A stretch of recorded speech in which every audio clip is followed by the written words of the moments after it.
자, 여러분, 우리는 지금 눈에 보이지 않는 바이러스와의 전쟁을 치르고 있는데, 그래서 국가 간 여행도 이젠 자유롭지 않고, 그뿐인가요? 지역 간의 이동도 지금 원활하지 않습니다. 누군가 말했듯이 고통 그리고 위기, 이것은 평상시보다 더 크게 확성기에대고 외치는 하나님의 고함 소리를 듣는 시간이라고 이야기합니다. 평상시 때도 물론 우리는 주님의 말씀을 듣습니다. 그런데 위기의 때는 하나님이 더 크게 외치신다는 거예요. 온 세상을 향하여, 그리고 우리 성도들을 향하여 주님이 외치시는 거죠. 평상시에 무사 안일의 잠에 빠져있는 인생들이 많을 때 위기란 경종의 소리입니다. 사이렌 소리가 울리는 거예요. 이 비상벨을 울리면서 응급 수송차가 지나가는 것처럼 지금 우리가 너나 할 것 없이 그저 가만히 있기만 하여도 온 세계가 위기에 떠들썩한 이러한 시기야말로 하나님이 메가폰을 쥐고 외치시는 때라는 거예요. 여러분, 그 외침이 무엇일까요? 바로 오늘 본문에 나와 있는 예수님의 가르침에 우리는 그 의미를 깨닫게 됩니다. 자, 오늘 말씀에 예수님을 찾아온 몇 사람의 등장으로부터 본문이 시작되죠. 그때 마침. 그들의 자세한 내용에 대해서 우리는 아는 바가 없습니다. 그러나 오늘 성경의 강조점은요, 그 사람들이 누구인지보다도 그 사람들이 예수님을 찾아온 때에 강조점을 두고 있어요. 그러면 우리는 전후 맥락을 보면서 그때가 언제인지를 보게 되는데, 누가복음 13장 우리가 1절이잖아요. 그 앞부분의 단락에 바로 그때가 나오게 되는 거예요. 그때는 다름 아닌 예수님의 가르침이 시대의 이 표지를 분별하는 것에 대한 말씀을 주셨던 때입니다. 이 말씀이죠. 같이 한번 읽어볼까요? 외식하는 자여, 너희가 천지의 기상은 분간할 줄 알면서 어찌 이 시대는 분간하지 못하느냐. 이 시대의 표지를 분별한다는 건 뭐냐면, 매 때마다 매 일마다 하나님의 뜻이 과연 무엇인가.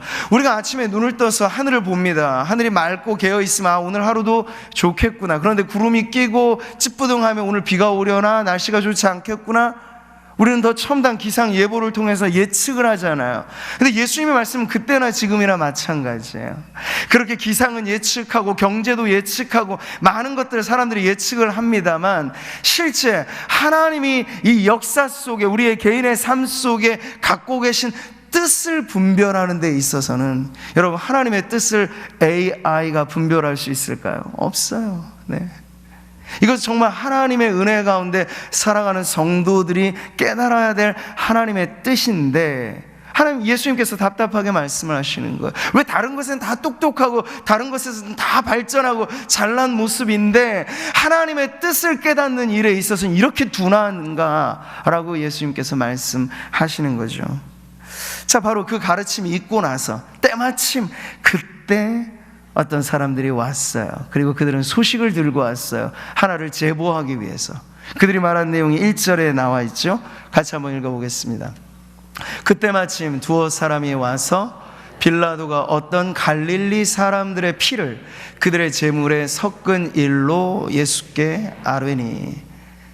자, 끔찍한 일에 대한 제보입니다. 이게 당장에 있었던 일인지 그때 어느 정도의 지난 과거의 일인지를 정확히 우리가 측정할 수는 없고, 이 사건이 고대 요세푸스라고 하는 고대 역사가의 기록에도 이 사료가 남아있지 않은, 누가복음의 이 본문에만 나와 있는 사건입니다만, 우리가 이 사건에 대한 내용 안에서 적어도 알 수 있는 것은, 이 끔찍한 참변으로 인하여 그 시대에 그 유대인들 안에는 엄청난 위기의식이 그들에게 있었다는 걸 알 수 있죠. 예배하는 현장에서 순례하는 사람들이 모여있는 그 성전 안에 빌라도가 만행을 저지른 거예요. 예배하는 시간에 어떤 예배자들을 죽이는 일을 벌이게 된 거죠. 그래서 피가 제물과 함께 섞였다는 건 바로 그런 의미입니다. 왜 그랬는지, 어떤 목적으로 그랬는지는 모르겠습니다만, 빌라도는 얼마나 잔인무도한 인간인가 하는 것이 분명히 이 사건을 통해서 드러났고, 이 참변이 일으킨 파장 자체는 엄청난 것이었습니다. 여러분 생각해 보세요. 지금은 이 신종 코로나 바이러스의 확진자가 지나간 경로만 두고 보더라도 그게 확인되면 절대로 거기가 안 간다. 완전 가게는 문을 닫아야 되는 형편이 되거든요. 근데 여러분, 예배하는 현장에 끔찍한 죽음이 일어났다. 그 현장에 얼마나 사람들이 편안한 마음으로 오갈 수 있겠습니까? 그런 분위기가 지금 자아내지고 있는 거예요. 엄청난 위기감이 지금 팽배해지고 있는 이 자리를 보게 되는 거죠. 아마 이때를 통해서 그 당시 반로마 운동을 펼쳤던 열심당원을 비롯한 여러 많은 이 구국주의자들은요, 유대인들 중에서 이때를 기회로 타도 빌라도 타도 로마 이렇게 외치면서 레지스탕스 저항 운동을 아마 더 활발하게 펼치는 기회로 삼았을지 몰라요. 자, 이런 전반적인 분위기가 바로 이 제보 안에 담겨져 있는 건데, 이 얘기를 예수님께 꺼낸 사람들이 의도하는 점을 우리는 살펴볼 수 있습니다. 예수님의 답변을 원한 거예요. 그래서 오늘 본문은 그 이후에 이어지는 예수님의 답변이 나오는데요, 그들이 듣고 싶은 것이 무엇이었을까요? 분명 이 사건을 통해서 어떤 정치적이거나 혹은 종교적인 분명하고 명확한 예수님의 그러한 판단이 어떤 것인가에 궁금했던 것이죠. 그들은 어떤 면에서 정치적인 발언에 예수님께서 한몫 거들어 주시기를 바랬을지도 몰라요. 타도 빌라도 어찌 그리도 끔찍한 죄를 지을 수 있는가 하면서 그를 비난하는 말을 좀 해주셨으면 어떨까. 혹은 종교 지도자들에게 있어서는 그들에게 쭉 깔려져 있었던 가장 기본의 종교적인 이 관념이라고 할까요? 그것은 가장 인과응보적인 어떤 일, 무슨 일이 있으면 그들은 생각했습니다. 끔찍한 죽음을 당한 사람은 그만한 상응할 만한 엄청난 죄를 지었기 때문에 그 불행이 그에게 찾아온 것이다, 이렇게 말이죠. 근데 거기에 대해서도 예수님께서 분명 코멘트를 달아주신다면 이 종교적인 발언이 될 수도 있었을 텐데요, 놀랍게도 예수님께서는 이도 저도 아닌 뜻밖의 말씀을 이렇게 하시는 거예요. 우리 2절 3절 말씀을 같이 한번 읽어볼까요? 대답하여 이르시되 너희는 이 갈릴리 사람들이 이같이 해받음으로 다른 모든 갈릴리 사람보다 죄가 더 있는 줄 아느냐? 너희에게 이르노니 아니라. 너희도 만일 회개하지 아니하면 다 이와 같이 망하리라. 사실 엄청난 말씀을 하신 거죠. 2절의 말씀이 사실은 그 사람들이 기대했던 답이었을지 몰라요. 그래 봐라, 저렇게 죄를 많이 지으면 저 꼴이 된다. 혹은 빌라도가 얼마나 끔찍한 죄를 저질렀는지 이건 천인공로할 죄다, 이런 말씀을 기대했을지 몰라요. 근데 예수님은요, 이 사건을 통해서 이 사건의 적용점이 죽어간 갈릴리 사람들 그리고 이 죄를 저질렀던 빌라도가 아니라 지금 이 사건을 보도하고 제보해 주는 바로 그 사람들을 향한 메시지를 지금 하고 계신 거예요.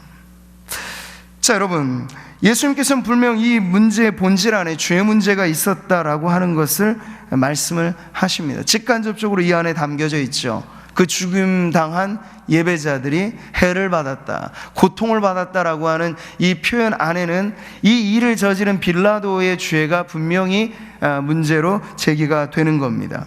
그리고 또 하나, 이 갈릴리 사람들이 죄가 더 있는 줄 아느냐? 이 비교급으로 말씀하셨다라고 하는 건 갈릴리 사람들에게 죄 혹은 그 이외의 모든 죄, 우리가 보편의 생각 속에 아담의 범죄 이후 한 번 죽는 것은 사람에게 정하신 이 사형의 선고는 모든 인생이면 공의받는 것인데 어떻게 죽느냐, 언제 죽느냐의 차이만 있을 뿐 죄의 삭슨 사망이라고 하는 이 선고에서 자유로울 수 없는 그 모든 사람들에 관하여 주님은 이 죄의 문제를 언급하신 겁니다. 그런데 조금은 보편적인 죄의 문제로 주님 말씀을 하시는 거죠. 앞서도 말씀드렸습니다만 유대인들이 가지고 있는 사고방식, 그들의 종교의 생각은 끔찍한 사고 그리고 천재지변을 당하거나 인재와 어떤 사회 환경적으로든지 남다른 어떤 비극을 경험하는 사람들은 남모르는 죄가 더 있을 것이다, 특별 범죄 가중 처벌을 받은 거다, 뭐 이런 식의 생각을 그들은 갖고 있었던 거예요. 그들은 또 이 문제를 선천적인 장애를 안고 태어난 사람들에게까지도 사실 그 당시 적용을 했습니다. 요한복음 9장에 바로 그 말씀이 나오죠. 같이 한번 읽어볼까요? 예수께서 길을 가실 때 날때부터 맹인된 사람을 보신지라. 제자들이 물어 이르되 라삐어, 이 사람이 맹인으로 난 것이 누구의 죄로 인함이니까? 자기니까? 그의 부모니까?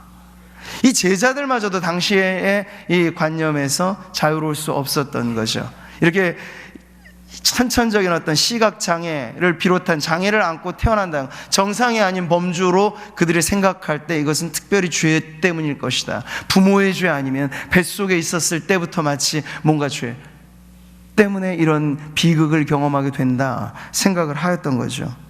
자, 이 모든 것이 당시의 기준이었습니다. 죄의 문제를 말한다라고 하면 사람들에게는 바로 이런 관념이 지배적이었다는 거예요.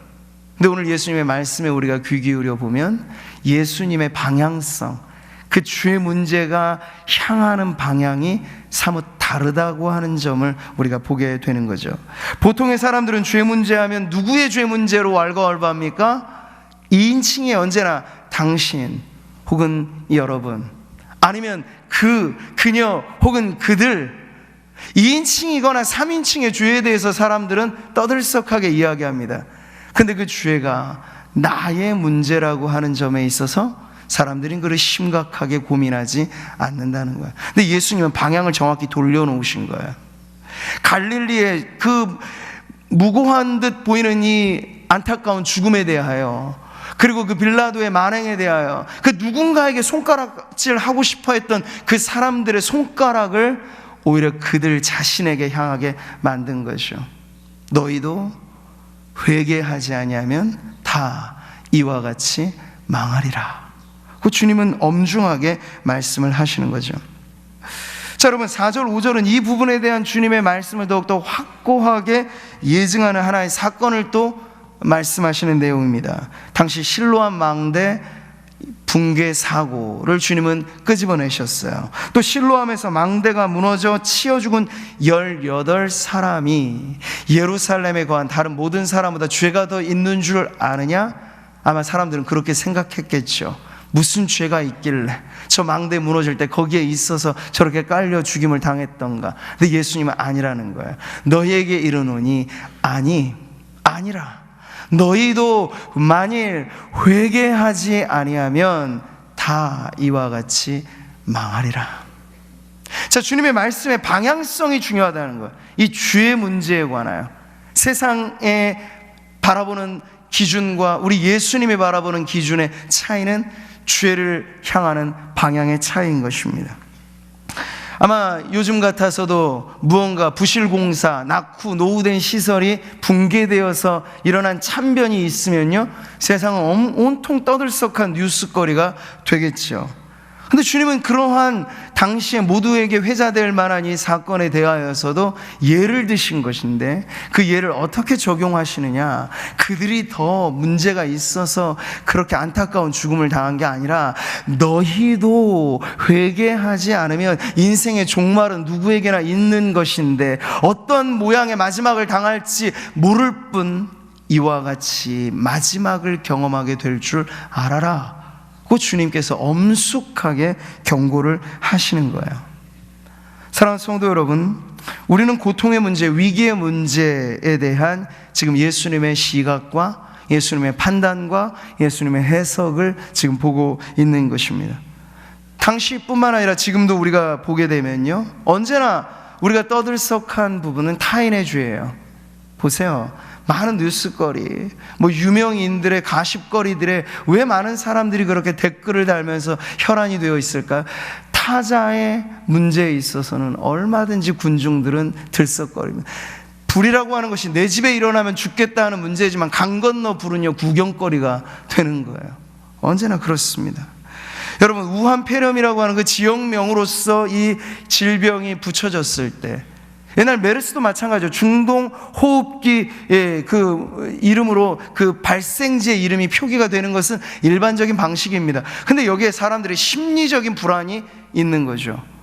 중국이라고 하는 나라, 그리고 그 안에 있는 사람들, 이제 어느 나라에도 입국 금지 조치가 취해질 만큼 이제는 한 나라에 대한 이 포비아가 확산되고 있는 거예요. 두려움이 확산되고 있는 거죠.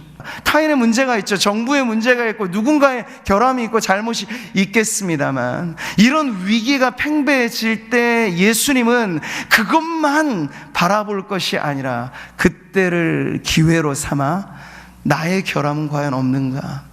나는 하나님 앞에 털어 먼지 없는 인생인가 살펴보라는 거예요. 다른 사람들에게만 손가락을 향하지 말고 우리 자신의 안을 살피는 기회로 이 위기를 활용하라는 말씀이기도 한 것이죠. 여러분, 요즘에 보세요. SNS까지가 발달이 되고 하니까 익명의 군중들이 네티즌이라고 하는 이름으로 똘똘 뭉쳐져 있습니다. 그래서 누군가 하나 문제가 생기면, 타깃이 되기만 하면 여러분, 한 사람의 신상이 공개되는 건 삽시간에 일어나는 일이고, 그 모든 것들이 사람들이 혈안이 되어 있는 건 나 아닌 다른 누구가 죽든 말든 상관없이 그 사람의 모든 걸 공개 재판에 회부하는 문화가 오늘날 팽배해지고 있다는 거예요. 그러니 문제는 눈에 보이지 않는 바이러스만이 아니라 영적인 바이러스와 같은 이 죄라고 하는 것이 얼마나 사람들 안에 불안과 두려움을 만들어내고 누군가를 향하여서 그가 죽든지 말든지 상관하지 않고 한 사람의 그 인생 전체를 짓밟아 버리는가 하는 것을 우리는 지금 경험하고 있습니다. 전체를, 집단을, 아니 나라를 삽시간에 감염시키는 건 바이러스보다 더 강력한 바이러스, 바로 죄라고 하는 문제가 그렇다는 것이에요. 여러분, 오늘 예수님의 가르치심은 위기를 대하는 전혀 새로운 인식을 우리들에게 갖게 해줍니다. 어떤 의미에서 여러분 위기가 기회가 될까요? 그것은 저와 여러분 역시도 예수님의 말씀을 듣는 입장에서 너희도 누굽니까? 바로 저희고 여러분이죠. 각자에게 들리는 주님의 말씀은 똑같은 거예요.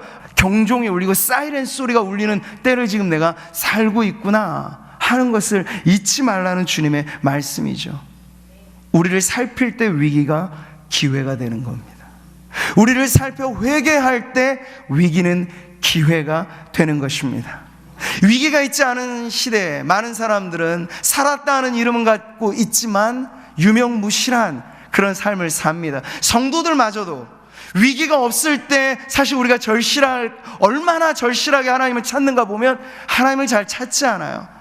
평상시에도 간절하게 기도하는 게 우리의 사명이어야 되는데 발등에 한번 불이 떨어지고 뭔가 찍히면 그때서야 비로소 우리는 하나님을 찾습니다.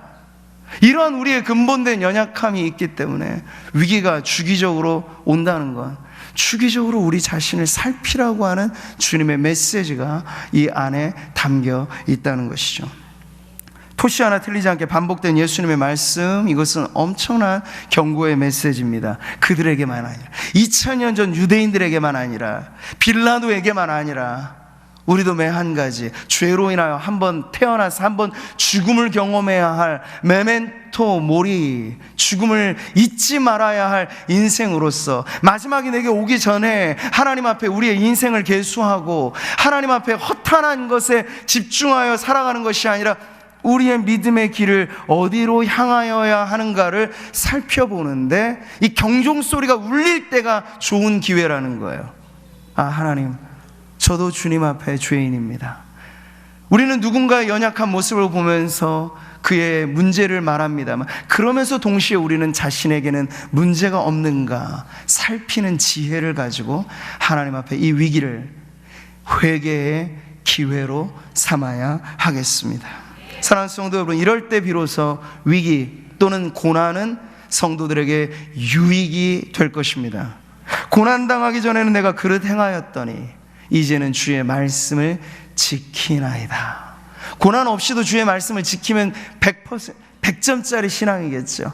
근데 그런 인생이 별로 없다는 거예요. 그 때때로 하나님의 허용적인 작정, 하나님의 선하신 그 지혜로 우리는 달갑게 여기지 않지만 위기가 오는 겁니다. 개인의 위기가 오고 사회의 위기가 오고 때로는 신앙의 공동체 안에도 위기가 온다는 건 그것을 통하여 우리가 하나님 앞에 더 가까이, 더 간절히, 더 진실하게 나아갈 길을 주님이 열어주신다는 거죠.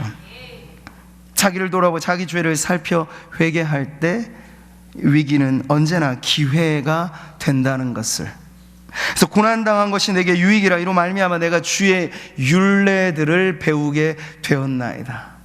고난의 이 다리를 지나면서 우리가 더 깊어지는 신앙의 성숙도 있다는 것을 가르쳐 주시는 거예요.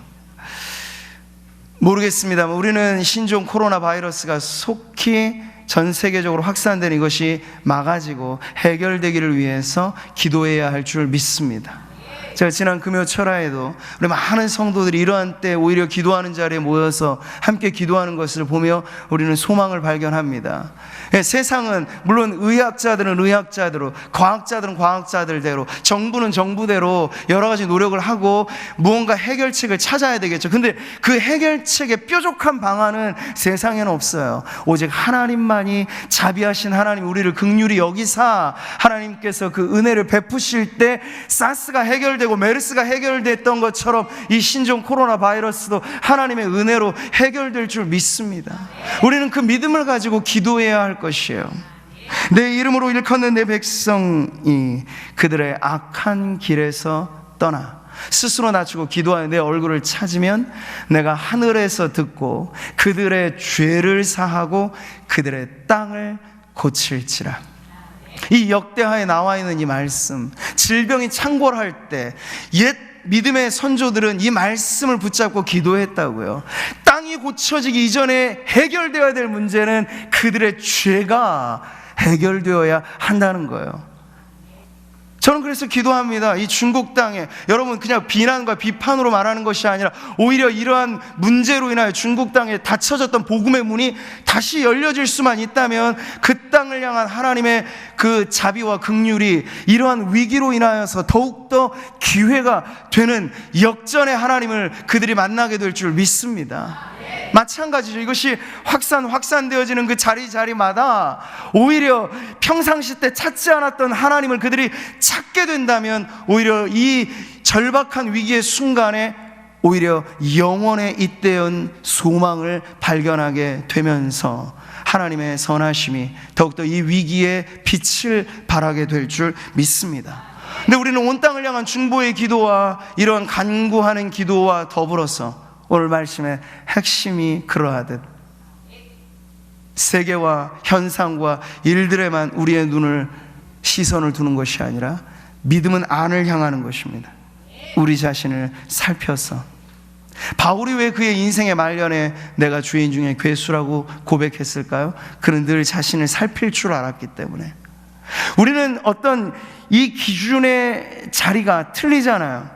세상의 윤리와 도덕 자체는 오히려 윗도는 삶을 당연히 살아야죠, 성도들은. 그러나 우리에게는 하나님의 말씀이 법이고 그리스도의 사랑이 법인데 이 말씀과 사랑 앞에 서보면 우리는 점점 더 고백하지 않을 수 없는 거예요. 하나님, 제가 죄인입니다. 아니, 죄인 중에 괴수입니다.